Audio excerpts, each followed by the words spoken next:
Are you gonna start asking me questions? You hate being on camera. Yes, I think that's your MO though.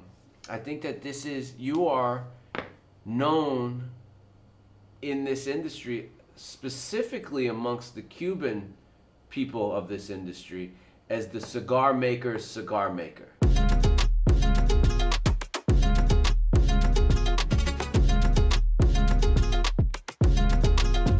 And by the way, you don't do cigars for the money. Well, I do it for the money because without the reproduction of the money, you cannot do more. But you throw out half of the cigars. But the thing is that I weigh my time. I gave the brand, the development, what it needs. You know, the perfection that it needs in every single process. This is my question. Labeling, design, cigar making, process, aging, selling, everything. So it takes out of it takes time. I don't even think about this. I just do it. It takes time, and I lose money. Here's my question to you, and I want you to answer me.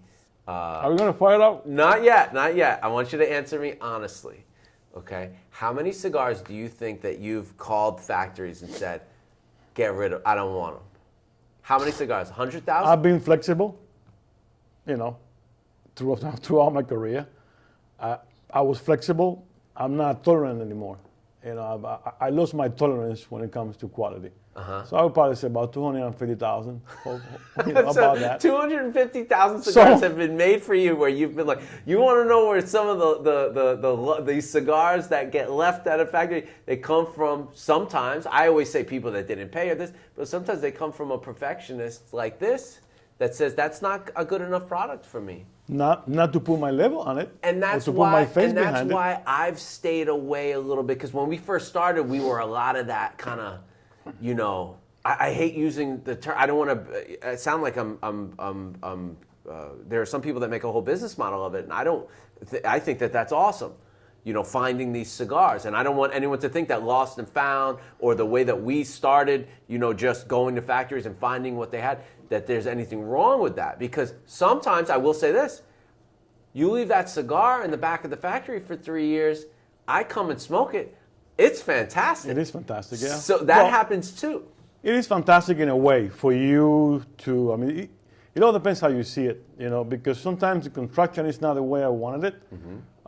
And the flavor is going to be affected because the construction is not the way I wanted it.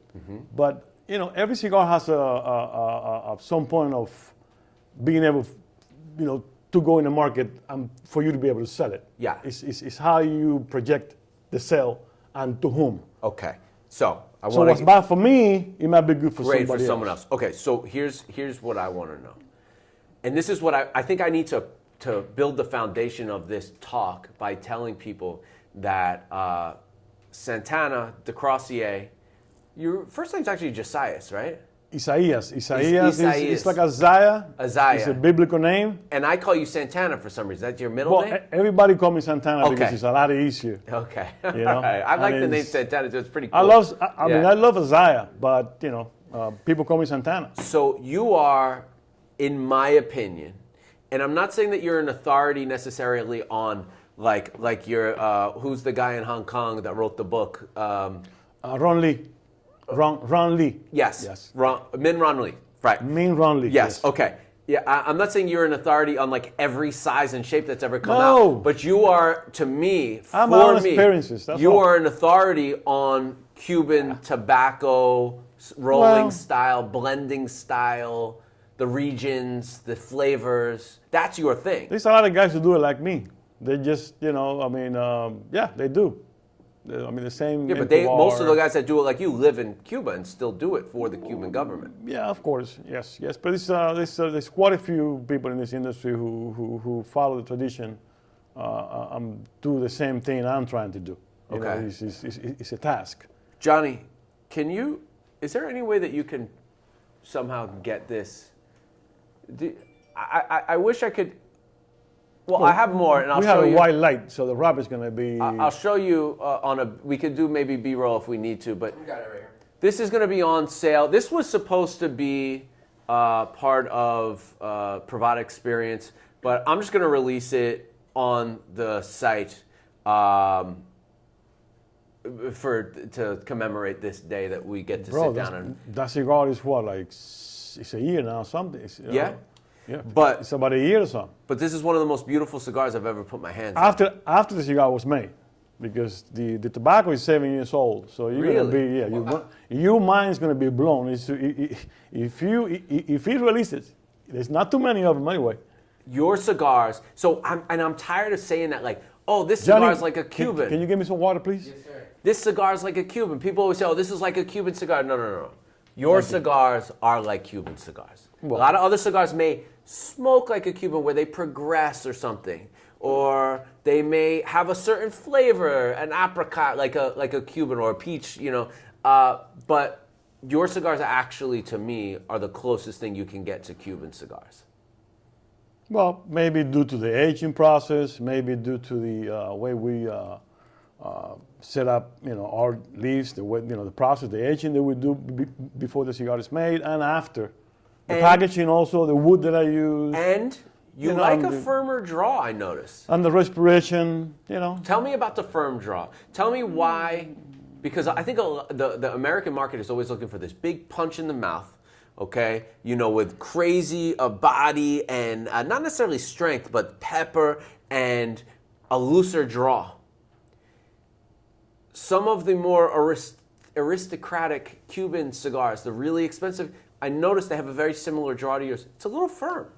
Yeah, I mean, we in every factory that I go, we weigh the cigars. We prepare the blends, and we weight the cigars. So you weigh them. Yeah, it's an X amount of leaf that goes in a 54 ring gauge, and an X amount of leaf that goes in a 48 ring gauge. So I get to the point in where when we mold it, the cigar is not too tight, but it's not too loose. It's just firm. Okay. It allows the cigars to burn cooler, evenly. It does. And the flavors go round and round and round, and every leaf burns, constantly. Thank you. Thank you for explaining that. Yeah. This cigar actually has a perfect draw, and it's firm. It is firm. Yeah. The cold draw on this is out of control. Out of control. Yeah. How do you do that? You can't do that with Nicaraguan tobacco. You roll that. There's definitely secrets behind it, but all I can say to that, because I know people would listen, people in the industry will listen, is simply this: it's just good tobacco. That's it. It is good. And then you age it. And then we age it, and then we help it with the cedar, and we pack it right. We let it breathe, the cigar breathe, and everything. So. We add components to, Tell me about to breathing. the quality what of does that the mean? aging process. What does it mean when you let a cigar breathe in the manufacturing process? Well, it's like anything else. Tobacco has, I don't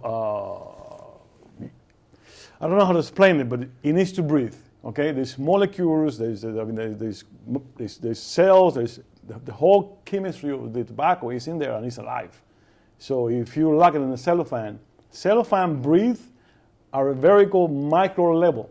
Okay, it's not enough for the cigars to recycle and so you can't and absorb. Put them right into cellophane. No, that ammonia have to, the cigar keeps fermenting and the ammonia needs to be released. You have to let it breathe. That's how it goes. What country? So with wine, you open a bottle of wine, you let it breathe, and it changes. Flavor comes up. What country do you like to roll out of the most? What do you mean? Well, you have some cigars out of Dominican Republic. I think you've done some cigars in Nicaragua. Costa Rica. And that's your main, I was going to say, that's your main place is Costa Rica. Costa Rica. Why? I don't know. I mean, I go with the good tobacco goes. Everyone says Costa Rican tobacco. Let's put it that way. Okay, so when I'm talking to someone who actually makes cigars and knows good tobacco, right? They make some of their best stuff in Costa Rica, and I say, Costa Rica's great. And they're like, Costa Rican tobacco's shit. And I'm like, what are you talking about? You make some... I mean, it's not shit, okay? Some of it you can use. But the thing about Costa Rica is the aging of the bales, how the tobacco ages. So you're saying you import tobacco into Costa Rica, and then we age it there. Yes. There's some tobaccos that I used to use in the Dominican Republic, the same type of tobaccos, okay? And the aging in DR, in Santo Domingo, the aging process is completely different.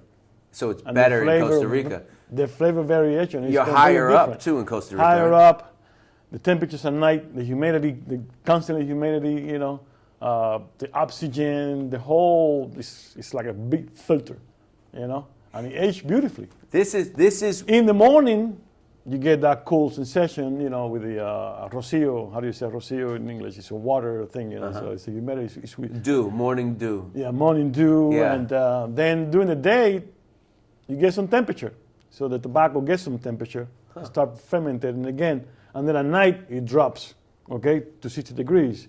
And throughout the night, How amazing. the cigar, the Isn't that tobacco is amazing? sleeping like, hey, I'm sleeping now. So you wake him up again in the morning.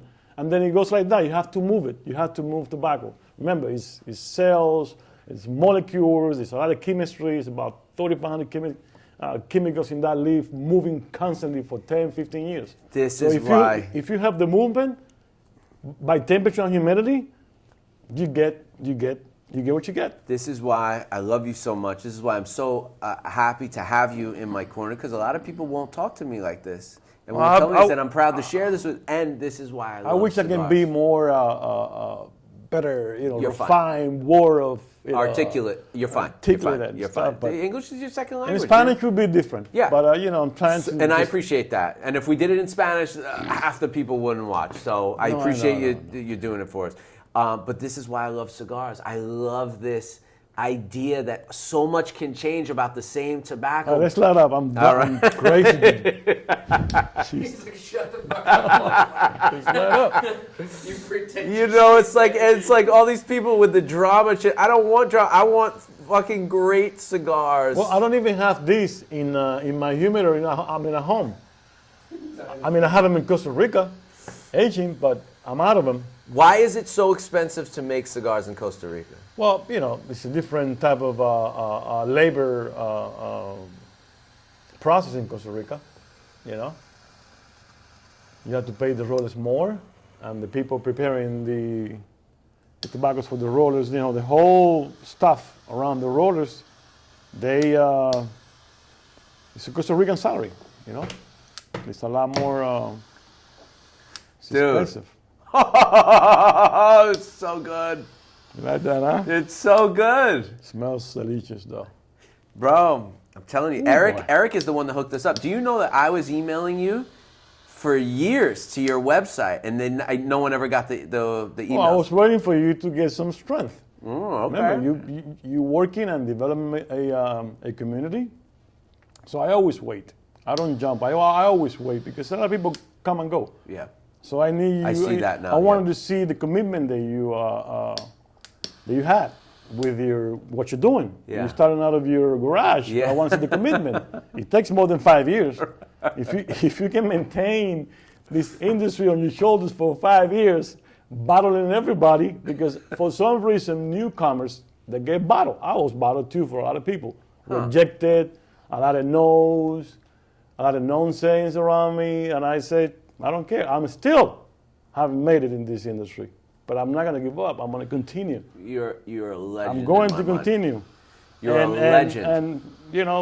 And that's fine with me. I guess some kind of I think it's the wrong approach anyway, because when you create a cigar smoker, at some point, that smoker is gonna smoke everybody's cigars. So any newcomers that comes into place in this industry, my message to the industry is welcome that guy and help him grow. Why? Because if he develops 5 clients, even a new company as a wholesaler, that it comes into market, if I can help that guy, like supporting him and giving him some type of support, he goes out there, he does his marketing campaign, and somehow he reach out to people that I can't reach out. So he creates new smokers. At some point, those smokers, they're going to come to my D'Crossiers. Of course. And they're going to go to the Padrones, and they're going to go to the Eros Espinosas, and the Perdomos, and the Fuentes, and all these guys. 100%. So understand that from that point of view, and we be better off as an industry, helping each other, being more united, instead of fighting and creating problems. I don't know of anyone else that makes a cigar this good. Now, Well, you said it because I'm here. This is No, I'm no. We have this conversation with everyone. Eric Espinosa says the same thing. This is the head of a cigar. Okay. It is. Listen. It is a cigar. I'm super happy with But this is traditional. This isn't the American palate. This is a You see traditional how it Cuban. burns? Very slow, very cool. This So is a traditional go Cuban like this. cigar. See if you can feel any heat at all. Right? Right here around your, how do you call this? I don't know what that's called. I don't know. Because but this is when you feel your temperature. You know, if your Right. cigar is too hot, you go like that. pressure point. And you feel it. All right? Yeah. You're not supposed to go more than half an inch. If it's too hot, the cigar is either tunneling or it's misfiller and it's creating too much temperature, and the flavor is not going to be the same. Because the best flavors come from the cool draw. We haven't done this interviews in a while. Definitely. How good is this? Yeah, this is what it is. We got to get back to the passion, man. So this is a 7-year-old tobacco that's been aged 1 year? Yeah. Wow. Yeah, And you we shared made it. this with me. This is one of the most expensive cigars I've ever bought. I give it to you And it's almost worth 9 months every ago. penny. You gave it to me 2 months ago when we launched Experience. No, a more. month ago. 3 months ago. How was it?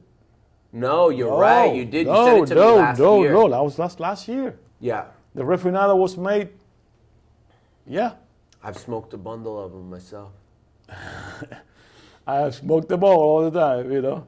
If they go around me, they're gonna be bad. I sit around with my wife. We sit around. We smoke these, and we go, "How is he's? It is insane. You're a mad scientist. You're Nah, a man, tobacco. it's just You good are stuff. you are one of the artists. You're just me. underground. You're the artist's artist. It's not about me. Okay, there is people working behind me. There is Andres Leon in that factory in Costa Rica. He's 23 years old. I know him since he's 9. Wow. He's a great guy. He's learning a lot from his father. And right now I'm working with him. And I'm seeing a lot of good stuff coming from him and me. But it's not me. It's the rollers, the people in the factory. Those are the guys. I agree with you who 100% make the because drink. it's not me, it's the members. Yeah, it's That's about what every them. great person that's doing something about great them. has to know. So let me ask They you just follow this. what I said. Take me back. Without them, there's nothing. Take me back to Cuba. Back Take to me Cuba. back to Cuba, the Cuban tradition. Tell me about why it's, whether we like it or not, it is the motherland of the cigar to a degree. Even though Not to a degree. It is the motherland of but cigars. one could argue Dominican Republic. It's been what, 350 years or 500 years? I lost count. Do you think Dominican Republic and Cuba had tobacco at the same time? Probably, yeah. Probably the same, Indians, it's Taino, yeah, right? Yeah, the Tainos and probably the Indians. But why Cuba? But for some reason in Cuba, well, you know, you can taste both tobaccos, the Cuban tobacco and the Dominican tobacco, and they are completely different.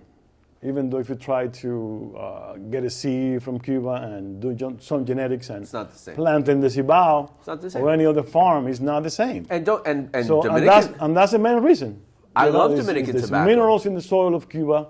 There's water in Cuba. There's a salty different soil. item. There's a lot of components in that soil that makes the Different, cigar that make different. different. Okay. And some regions have humidity and the perfect conditions. And we're not even going to say better or worse. The only And the thing, best is 50. Okay, we are saying the 50, best. is humankind. Is the man experience. Okay, man makes good cigars and good tobacco. The land helps you. I mean, it's 50%, but the man. So we have that tradition. The Spaniards, they developed that tradition. So tell me about how things are done differently in Cuba in regards to cigar making. How about growing? Is there any difference in the growing? I've heard that Cuban tobacco also tastes different because you guys are using well water. I don't know why anyone in DR wouldn't be using well water, that there's certain minerals in the water. It's just the water. It all depends with the farm. It's like New York with pizza. Yeah. It all depends with the farm is. If the farm is right next to a good river, you get good water. Everywhere you go in Cuba is a good water. And tobacco is 95%, 98% water. Believe it or not. Really? When you harvest and you insert in cuje and you dry it, 98% of that water goes out. So from 95 to 98. Wow. So is it all water or not? Yeah. So it's in the water. The water delivers, the minerals and everything through the plant. And I've it's- seen you in need good Cuba water. a very red soil. Well, depends the region, you know. Pinot del Rio is kind of yellow, you know. It's that this color, that gray yellowish. You know, this, in San Antonio when they do the best wrapper is that clay red. You know, you see those beautiful wrapper with those beautiful shades, just like this cigar is. San Antonio? You know, That's what it's called, San Antonio? Look the rosado in this wrapper. You don't see it because it's white. It's amazing. It's a white light, but if Yeah, we'll get a good image of it. If you dim the light to a yellow light, you see, or if you go outside, you see the rosado, you know, that orange peel type of shade, you know, in the wrapper.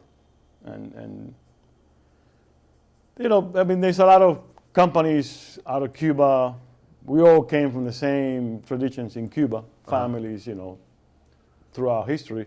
And you have to adapt to the region in where you're at. If you go to Nicaragua, you're doing the same process, fermentation, you know, same growing process, same techniques, same secrets, but you have to vary those secrets because you have to adapt to that farm, you know, and that environment, and to the people as well.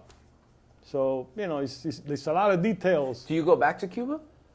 No, not yet. Okay. And tell me about cedar. Cedar is not a huge component for a lot of the manufacturers that I work with currently, but cedar is a component for you. Cedar is my component. Without cedar, D'Crossier would not be D'Crossier. It's a combination of that cedar in my aging process that makes the difference. You know, that combination of that odorata, etc. is a variety. The cedar has eight to nine different type of timbers. You know, every timber has its own you know, some aromas and substance. And that gets in the cigar while you during the aging process. If it's breathable, if it's not breathable, it gets to it, but at a very low level. I've heard that you go to factories and you start sanding down the walls and stuff. Is that true? What do you mean? I've heard that you go into the aging rooms and you like refresh the cedar a little bit. Well, it depends. If you have a cedar room, you know, a real one, and I'm going to age my stuff in there, you better sand that thing and open it up and put some water on it so that thing can open. Really? Of course, man. You have to, you know, that's a good thing about cedar. Cedar is a great wood. It's a great timber for cigars. Somehow, this is also a timber in a way. It's a plant, and they're all related.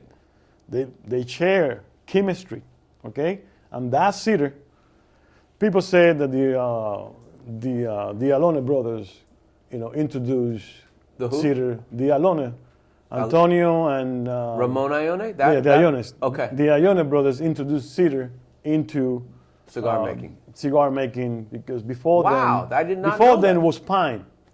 It was pine. Ooh. If you go to the luxury level, they were using mahogany because Cuba had a great mahogany. I heard mahogany. But it was very expensive. And I explain you why mahogany was out of the picture, okay? Because the trade.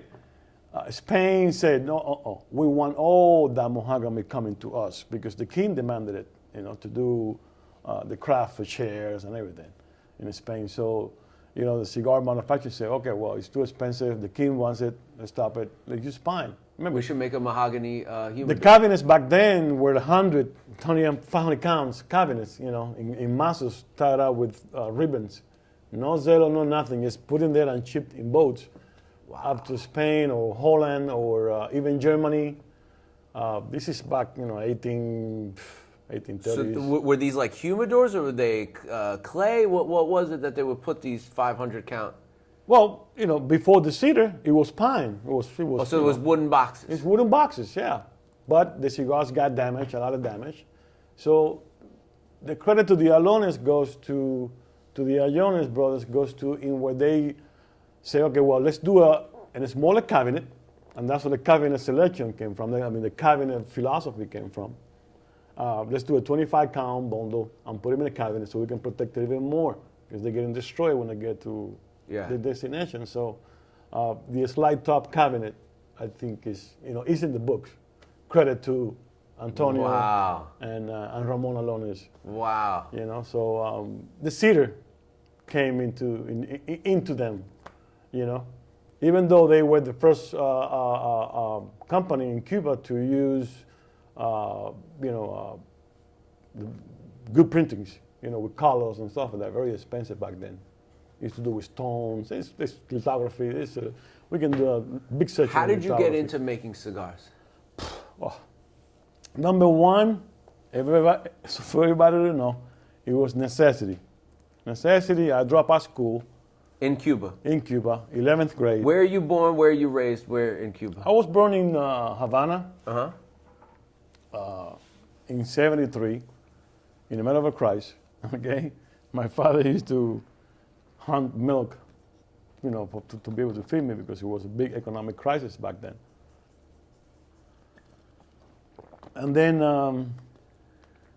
I was raised by mom and dad. They got divorced, and then they got split when I was 8. I went with my father for a while, and then I went to my mom for a while.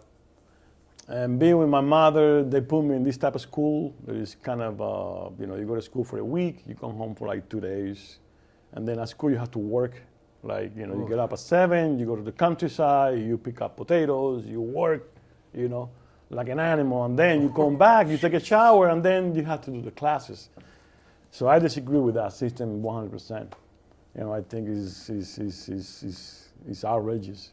You don't learn how do you work in a country, the sun is hitting you, and then you're gonna go? Yeah. Impossible. There's no way. So I got pissed off with that system. I said, Mom, no more. I'm not taking this anymore. I'm not gonna work my ass off for this government anymore. So I had the streets. I had the streets. I had nothing, not even shoes to wear. Oh. I was like desperate. So my father came and said, okay, well, you want to work? I said, yes, I want to work. So he hooked me up. My father had a position in Cuba. He was not a communist. He was an economist. He had a lot of good friends in corporations and stuff like that. So he put me to work with Cuba tobacco back then.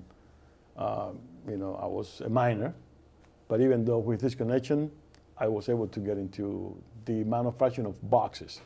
That's what I love. That's why you love cedar. Boxes. And not only that, Okay. my boxes are the best. Okay. That's what the boxing that I do is to the next level because I was right there. So I learned every single sanding them, painting them, putting the stamps on it. The claps, the hinges, the whole details, how the measurements, the whole system, how it works. Yeah. So that's what I learned. So a year later, I said, this is not going to make me money to get out of this island because my whole purpose was to try to get out of the island. I want to get out of here. I want to go somewhere. I don't care if it was the U.S. I knew that I didn't want to take a boat, and risk my life, even though I did. Right? You did? I did. When I was 15 and a half, I did. Me and 4 guys. Man. And that helped me because it helps me a lot because when I was 17, the government required for you to go to the military, for 2 years. And then I had my thing, documented that I was against the revolution. So I said, well, you're not act for the military. So I was off of the military because of that process, me trying to live in a draft, So. Did you? So you made it or you didn't make it? No, I didn't make it. I got caught like 2 miles off the coast. No, fuck. And I What was do they lucky. do? What do they do when they catch? I'm glad that I got caught. Why? Why? Yeah. Because in the middle of the night, you can even see your hands. Okay? Oh, scary. And we have airplane tire drafts, inflated it into a thing. It was a mechanism. And the 4 of us, how do you say remando? Row. Rowing, and we didn't know Where you're going. You don't know what direction you're We heading. had a compass. No, we had a compass. Oh, you did? Okay. But I said, how far are we going to get with this? Where are we going to go?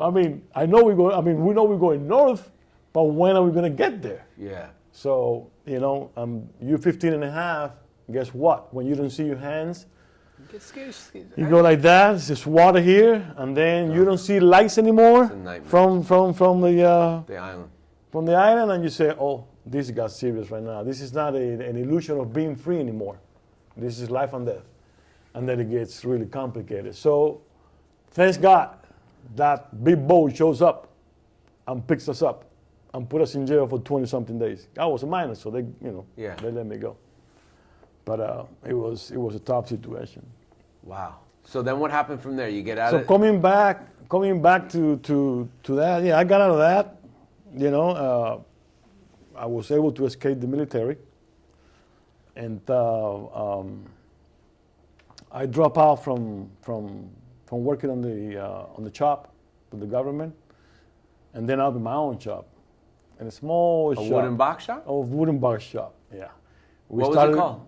No, cold. No, this is a hidden. This is Cuba. Okay, this is Cuba. There's no private property allowed. Okay, no business allowed unless you have a permit. And back then there was no permits. So you were making these boxes privately. You have to, hidden. And who would you sell them to? Well, we were making humidors, 25-count humidors, beautiful pieces. Okay, we started selling it empty. And then the idea arose to say, okay, well, you know what? Let's start making some real money. We need US dollars now. We don't need Cuban pesos anymore. Yes. We need that money so we can save it. So you go get the cigars. So then we started buying cigars from rollers in the factories. They used to, steal it, get them out of the factory. Yeah. Like 10, 20 of them. And we used to wear it upside. And we used to start buying, but it got to the point where too many, so we gave him a point of drop, a drop point. All of a sudden, we started getting a lot of cigars, So we used to fill up these humidors, with naked cigars, no bands, no nothing. Farm rolls. If you counterfeit, back then, you get caught, you go away for a long time. So my father told me, don't get into that deal. Just do what you do. Try to approach your tourists, try to sell the stuff that you're doing with your friend, but do not get into counterfeit because you're going to be in trouble, and I'm not going to be able to get you out this time. And I said, oh shit, let me behave. Yeah. We did that. We did 25 counts, 75 counts, 150 counts we did once, and we used to sell them. We used to make a lot of bucks, and that's how I learned. We used to buy them, and then they put guards in the doors, and that business went south, just like anything in Cuba. It just lasts, Yeah. A very short period. And then we have to implement a new system in which is the same rollers that were selling to us. We told them, listen, we get you the press, the big press. We get you the molds. You bring the tabla, a chaveta, bring it home. We're going to bring you the tobaccos to your house by weight. And then there's couple of rollers from Paragas, the Pepines brothers, they were twins. That was Where are they now? Those were my kings, they're dead. They were 70-something, Oh, they were old men They already. were 72. They were left to work in the factory because they were from the old days, okay? But they were almost retired, So they were making us 25 cigars every day, Gran Coronas, 47 by... Churchill. No. It's a Gran Corona, the A. They were making us that size. How long is that? It's a 47 by 9 inches, 9 and 1 something. That's the goat. Yeah, 9 and the a goat. half. Yeah. That's the goat. It's called the Monte E, the Monte A. Wow. So they used to teach us, okay, you're going to go to this facility, you're going to see this man, and you're going to tell him that you need this type of F2, this type of F3, just with that language. What's that? That was. It means fortaleza, it's the strength, the ligero, the seco, and the volado. Okay. Cuba has a different type of language. It's volado, seco, and ligero, capote y capa. In Nicaragua, it's viso, ligero, seco is the volado, which is one leaf in the blend, and then, the capote and the wrapper. But he told us, go get this. And then we told him, well, what is that? What is that? That's a blend. And then we started learning how the cigar works. So that's how you learned how to blend Yeah, cigars. that's how the cigar works. That shit? That was my first encounter with, the process for real, because even though I was smoking, that's cool, but we didn't know. We just buying and reselling. So obligated because, they put guards in the door, we had to go and do this process. And these two guys, at least to me, I got really interested. My other partner, he was, kind of, I don't care, I want money. Right. But I got interest into the process, and I was there every night, with the two brothers, just doing the thing and sending me to some connections to buy materials, okay? The wrapper, we had to go to Pinar del Rio and buy it, okay? And bring it in cars. We used to take the door panel from the Chevrolet. Oh my God. And, put perfume on it so you don't, put them in plastic. We used to get the gavillas, from Pinar del Rio. Wow. So, okay, so you learned, you need the lighter? You learn how to blend. I got the lighter. You learn how to blend by doing this process. Did you roll at all? Did you ever try to roll with them? I did. I can bunch. Yeah? I cannot pass a wrapper, but I can bunch. Okay, all right. I definitely can bunch. I mean, I would not bunch like 200 cigars in an hour, but I can bunch. I can bunch. You can get by. Yeah. Okay, and so what happens from here? Now you're doing this until you're what, in your 20s? No, 19, 20, 21, 22. Yeah, 22. And then I saved my money. We're doing a lot of good customers already. Those tourists that came from another source, those kind, guys who went to hunt them, they became customers. So they used to come to Cuba, buy the cigars, take them home, resell them, make all the money they spent in the trip, and say, I'm coming back, Just do it because they were in love with the lady or something, right? But they were making up their money of the trip, making it pay for itself. Yes, with your product. Yeah, with the product. And so, how'd you get out? Is there any more cigar story to Cuba, or is that about it before you leave? Well, that's how we did. That's how we did. That was the trade. We used to just buy the tobacco, weigh it, learn how to weigh it, and dispatch it.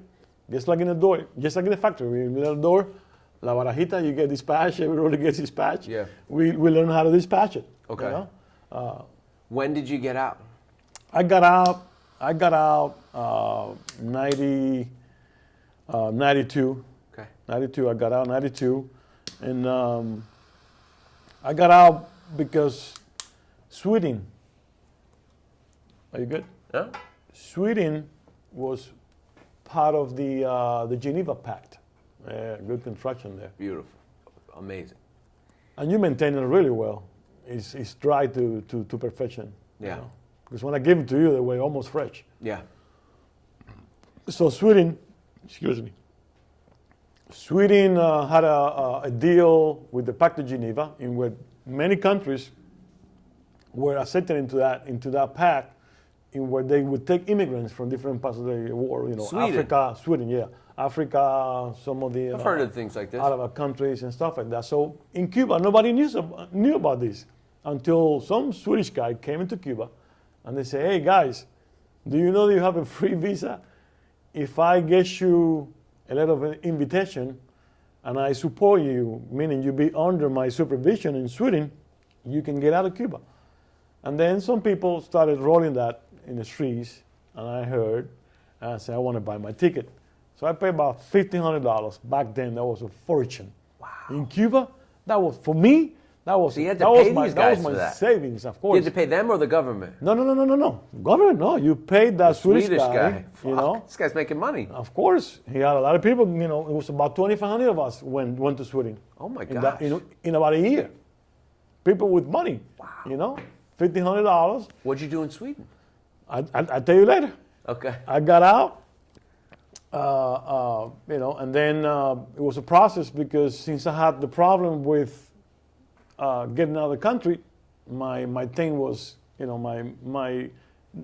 my card They had you on a list. in the military had it right there. It says salida ilegal. So meaning salida ilegal means illegal exiting in my military car. So without that being clean, I couldn't get my passport or the white card that they used to give you, which is a release from your job. So my father used to had to use his strength and made some movements. That car was destroyed. I was reinstalled in another municipal of my father's, and the agreement was, Santana, you have to go to the military. So my father said, he's going to go to the military in December of this year. Mentira, I was not coming back from Sweden. So I was supposed to go to the military when I, on my way back from Sweden. So I was able to get my passport and everything because of my father. Without him, I wouldn't be able to get out. So, I got out, I got to Sweden. I put myself into asylum. And they didn't give me the asylum, of course, That's why I'm here. That's why I'm here. And, it was a process, an immigration process. You get your injections, you get all that stuff. You get into, they give you money, they give you health, they give you whatever. And then I went to work, washing dishes, 16 hours a day. Boom, boom, boom, non-stopping. Every Cuban was drinking, partying. Santana was working, okay? Putting money into my bed.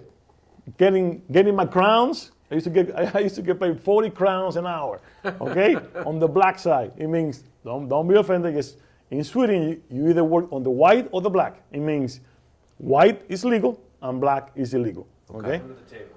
Yeah. Under the table. So I used to do, that work, and I put my money, I used to get my crowns, used to go to downtown, switch it in dollars, put it under my bed, putting my money in. When the time came that the Swedish government said, all you Cubans are not refugees, and you're going to be back to Cuba. We're sending you back. Oh boy.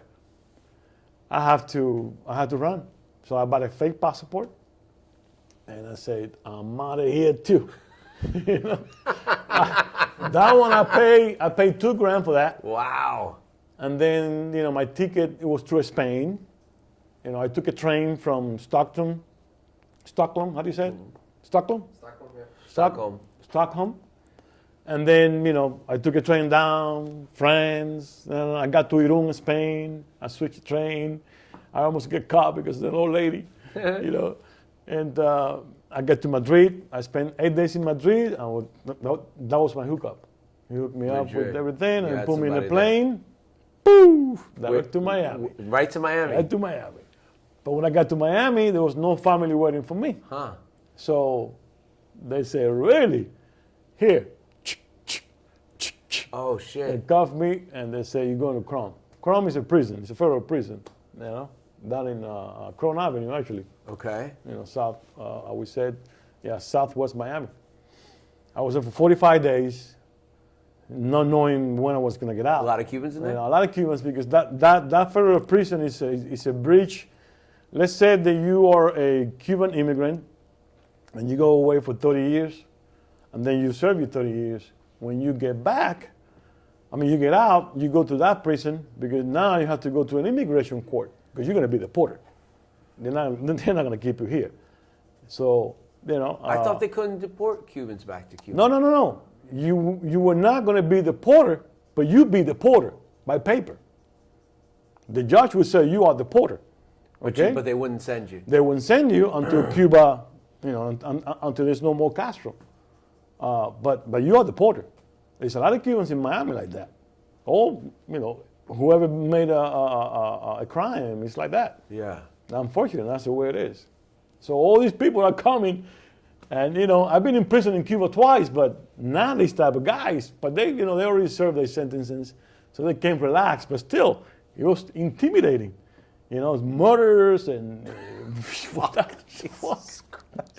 The shit people go through I to get said, here. damn. And here we are.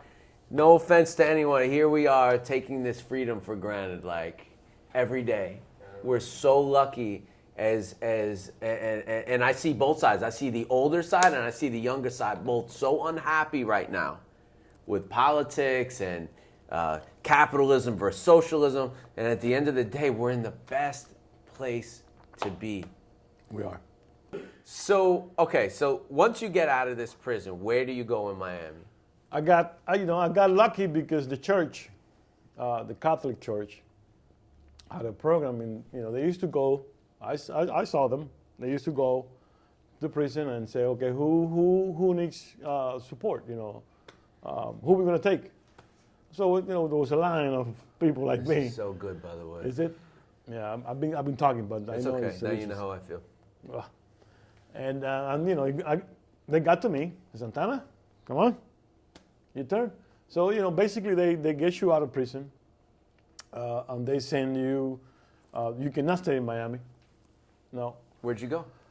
they send you. I mean, from that point on, they support you. Wherever you go, they take care of you. So they sent me to Oregon to the church there, with an apartment already. Me and Wow. 4 other guys. Wow. They pay for the apartment. I mean for the down payment for 1 month. Wow. And then they push you in the process of getting you food stamps and then get you a job. Wow. Okay? In about 8 days of me being in Oregon, because I was taken from here to Oregon, Portland, Oregon. 8 days, I was already working in Boston Market. That was my first job here. Boston Market. Boston Market. Wow. Yeah. I was doing the sandwiches, and the chickens. And It's a good place. I still eat at Boston Market once in a while. Beautiful. I worked there for a couple of years. And then the Boston Market was from 6 to midnight, to 11. And midnight because you have to close, you have to clean everything. In the morning from 6 to 3, I used to work in a shop making furniture for schools, because my skills was carpenter. Wood. So I was doing so. So when'd you Making get- $5.25 an hour. when did you get back to cigars? Poof. Many years later. I mean, I worked in, this is 95. So I'm guessing that you're in Portland, which is very white, and you visit Miami and you go, oh, these are my people. This is my place. They speak my language. Well, the when I food, left Miami, I didn't visit. I mean, when I left Miami, I didn't visit until 2000, 5 years later, then I came, to visit. You came to visit, but you must have been like, No. this is where, no? I used to miss my, my Yeah, your cafecito, people. my Yeah. pastelito. Of course. The whole culture. Yeah. But remember, I was in Sweden for a couple of years, so they asked me, "Where do you want to go? New York, New Jersey?" I said, "Get me somewhere close to Sweden. The same mentality, the same melody, that methodic type You of liked life. it. I wanted to be Routine. I wanted to be quiet. I wanted to learn the language better. Yeah. I wanted to understand this country better." Yeah. Because I knew that I was going to stay here forever. So, it was a time of me to study, read, and be peaceful. Low key. Yeah, low key. So, and then I got out of that cycle and my spike came back. I said, what can I do now? You regained your strength. Yeah, what can I do now? So I walked into a guy and said, I want to be a trucker. I want to be a truck driver. I heard that about you. I heard you were in trucking. I want to be a trucker. I want to know this country like a back, like a back of my hand. So I did. I drove the land for 9 years. I had a trucking company. And then in 2004, my father called me from Cuba. There was a guy in Costa Rica making cigars. I told Dad, I own 9 trucks now. Wow. I'm making so much money. You think I'm going to be thinking about cigars? No. I rejected him. Said, no, I don't want to hear it. And he called me back again. Hey, the cigars are good. Now, where is he? He's in Cuba? Yeah, he's in Cuba. He's still to this day? No, my father passed. Oh, I'm sorry. My father passed. Dad, leave me alone. I'm making so much money. Leave me alone. And then, the guy in Costa Rica sent me some cigars. Through my father. My father was pushing. And then I smoked the cigars, and then what the hell is this, man? These cigars, they're good. And then, then I called back and say, you know what? Let me open a company. Let me get my permit of importation. When I get everything ready, bank account and everything, I'll call you. Let me register my brand, and because I start researching. Yeah. You don't just jump right into anything. No. Talk about construction. I'm going to let this go so it doesn't land on my lap, but I could keep going with this. Pull a cigar nut out here. We have a guy in our community called Cigar Nut on Instagram. Real cool dude out of San Antonio, Texas.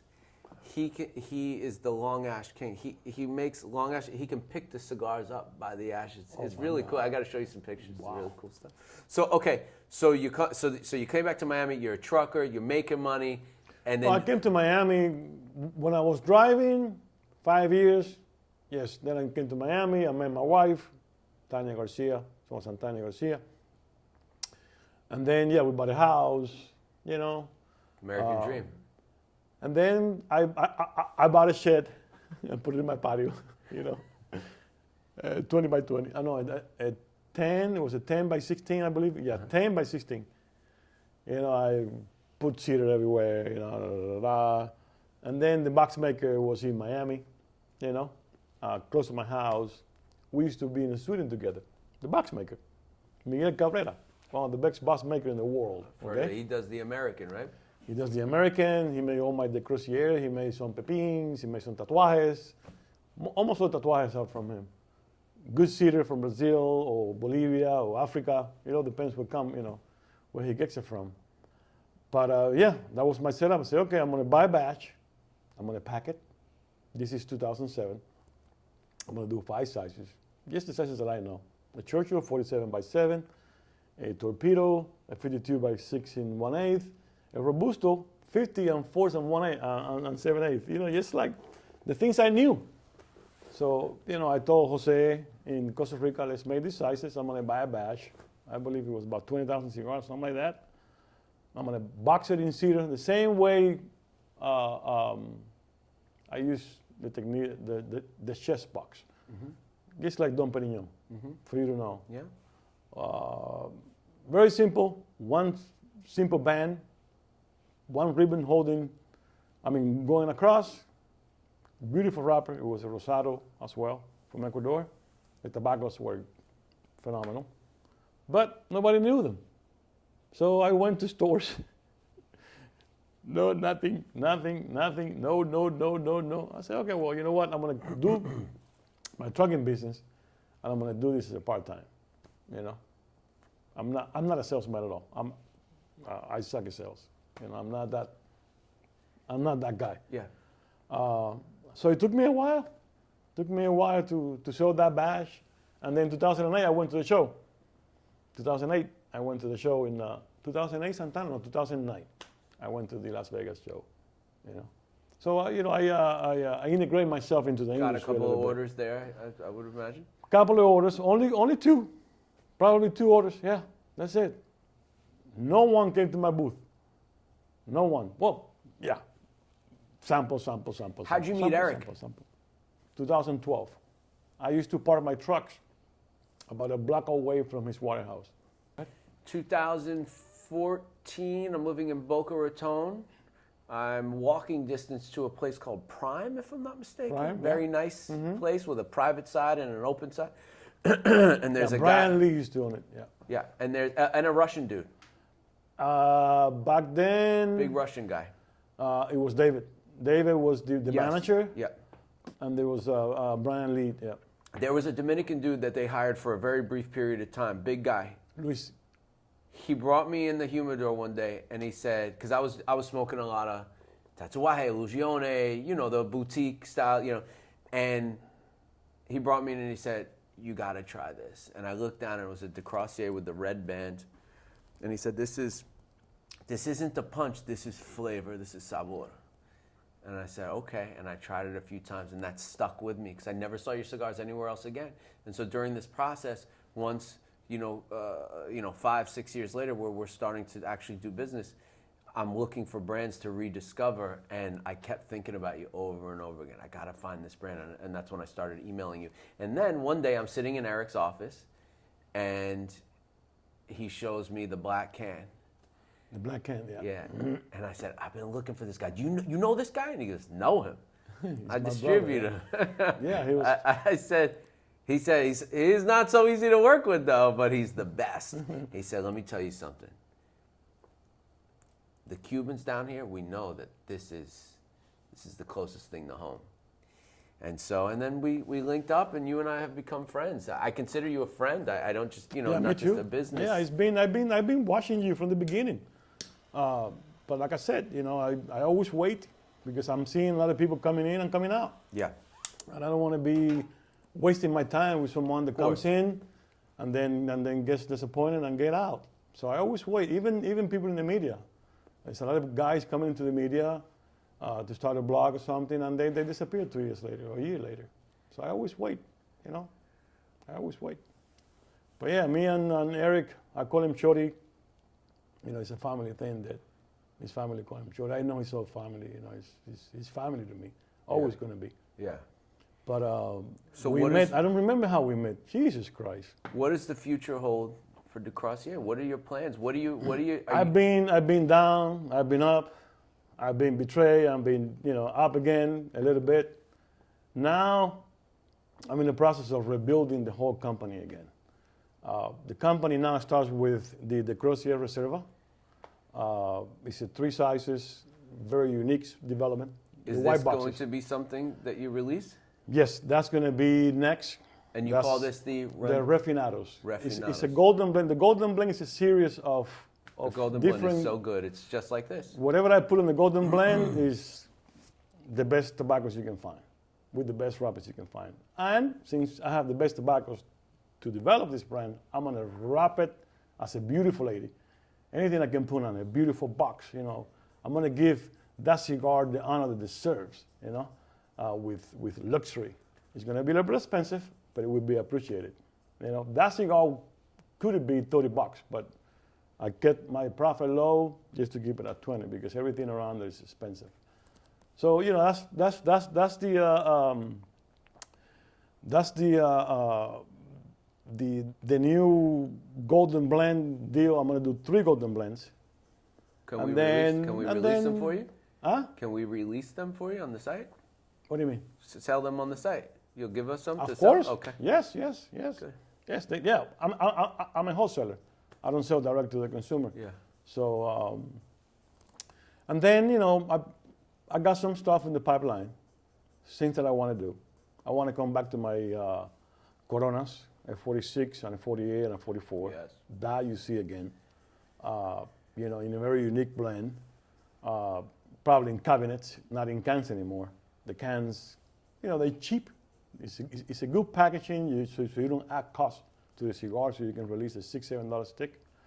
But I'd rather do a cabinet cedar, you know, probably a non-cello one, just to Love keep that. it traditional. Love that.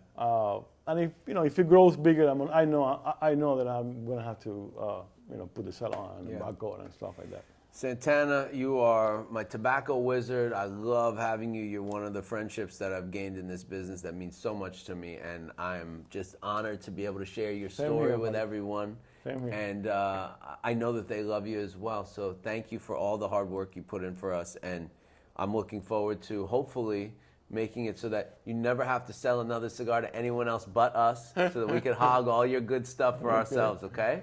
Well, you know, thank you for having me. As you know, I don't do many interviews. Yeah. I would do a lot more when I'm ready to do my marketing campaigns, you know, but I appreciate you and your community. Just keep doing what you're doing. You are a unique person. I know in my heart that you're unique. You're going to stay in this business for a while and you're going to be successful. Thank you. No matter how many obstacles you go through, I've been through a lot of obstacles. I'm still going through a lot of Yeah. obstacles. But just keep that confidence. Just keep getting up there. I'm going to do the same.